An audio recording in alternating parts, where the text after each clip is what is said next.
একদিকে জীব জানোয়ার, একদিকে মানুষ। আমি যদি আপনাদেরকে প্রশ্ন করি যে জীব জানোয়ার এবং মানুষদেরকে আল্লাহ তাআলা কেন বানাইলেন? শুধু জীব জানোয়ার কেন বানাইলেন না, বা জীব জানোয়ার ছাড়া শুধু মানুষ কেন বানাইলেন না? এই দুইটা জাতিকে আল্লাহ তাআলা আমাদের সম্মুখে কেন বানাইলেন? কি কারণ আছে না নাই? কারণ শুনবেন।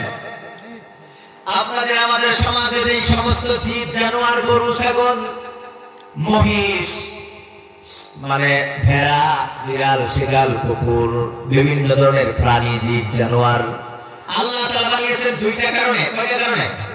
দুইটা কারণে। এক নম্বর হলো তারা আমাদের কাজে আসবে, মানব জাতির কাজে আসবে। মাংস খেয়ে খেয়ে কেডাইছেন, হাত ওঠান। মাছ খেয়ে কেডা কেডাইছেন, হাত ওঠান। এই সপ্তাহের মধ্যে জীব জানোয়ার, মাছ, মাংস কেডা কেডা খাইছেন, হাত ওঠান। কেউ তো 100% উঠবো। তাহলে জীব জানোয়ার আমাদের কাছে আসে না নাই? ব্ল্যাঙ্কেটের তলে কেডা কেডা ঘুমায়, হাত ওঠান।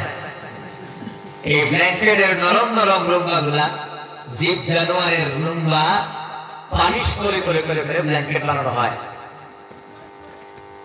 ঘোড়া দিয়ে এখনো তো বোঝা টানায় না নাই? হাতি দিয়ে বোঝা টানায় না নাই? গাধা দিয়ে টানায় না নাই? উট দিয়ে টানায় না নাই? তাহলে জীব জানোয়ার মানুষের কাজে আসে না নাই? আল্লাহ তাআলা জীব জানোয়ারকে বানিয়েছেন মানুষের কাজে আসবে, এবং এই ক্ষণস্থায়ী এই দুনিয়ার সুখ শান্তি আর ভোগ বিলাস নিশ্চিত করে তারা দুনিয়া থেকে বিদায় হয়ে যাবে। এই ক্ষণস্থায়ী দুনিয়ার সুখ শান্তির জন্য আল্লাহ তাআলা জানোয়ারকে বানিয়েছেন।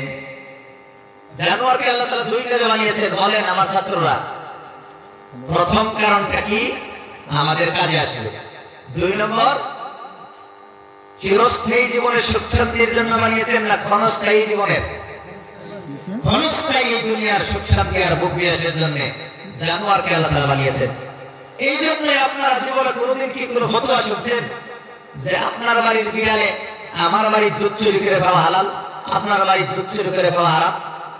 কোনো ফতোয়া শুনেছেন কি? আপনার বাড়ির ছাগলে রহিমের বাড়ির গাছ খাওয়া হারাম, করিমের বাড়ির গাছ খাওয়া হালাল? কোনো ফতোয়া শুনছেন? হ্যাঁ, কোনদিন কি ফতোয়া শুনছেন আমাদের এই বস্তির একটা কুত্তা ওই অমুক বস্তির একটা কুত্তির লোকের সম্পর্ক করতে পারবে আর কোন কুত্তির সাথে সম্পর্ক করতে পারবে না? এমন কোন ফতোয়া কোন মুফতি সাহেব আপনাদেরকে দিয়েছে? দেয় নাই। তাহলে কি বুঝলেন? জীব জানোয়ারকে রব্বুল আলামিন বানিয়েছেন ক্ষণস্থায়ী এই দুনিয়ার সুখ শান্তি আর ভোগ বিলাসের জন্য। এই জন্যই তারা যেখানে ইচ্ছা সেখানেই যায়।